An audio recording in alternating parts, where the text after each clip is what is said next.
Nagkadaghan man ang gustong magpabakuna apan sa pagbukas sa ikaduhang vaccination site sa Dakbayan sa Talisay, Malangan. Ang report ni Femari Dumabo.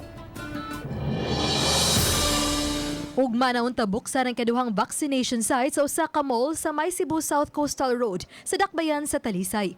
Apan gisibog kini human nga 370 na lang ang doses sa bakuna nga naa sa Talisay City Health. Busy ang Emergency Operations Center karon sa Dakbayan sa Talisay. Labi na ubay-ubay na mga encoder. Anaw sa mga dagman sa online registration ug ang mga mo-schedule alang sa magpabakuna. Gani moabot na sa kapin sa 10,000 ang naanaa sa master list. Apan ang problema nila karon ang supply sa bakuna. Ang atong supply sa vaccine, pero ang importante ready na siya. Ready na siya. Ang gamay na lang ang mga changes, ang personnel na to ready na. Sa listahan sa EOC, anaa sa 10,846 ang mga anaa sa master list. Nagdaghan niini ang mga senior citizen nga naa na sa 7,835 kun kapin na sa 50% sa gidaghanon sa mga senior citizen sa Dakbayan.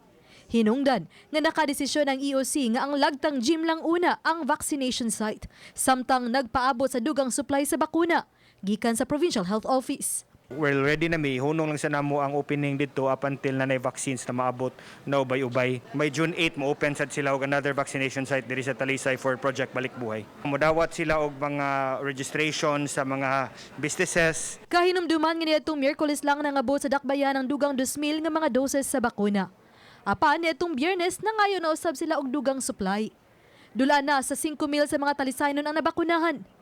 Ang kakulangon sa supply sa bakuna mausay rason nga walang una gipa full blast ang pag-operate sa online registration.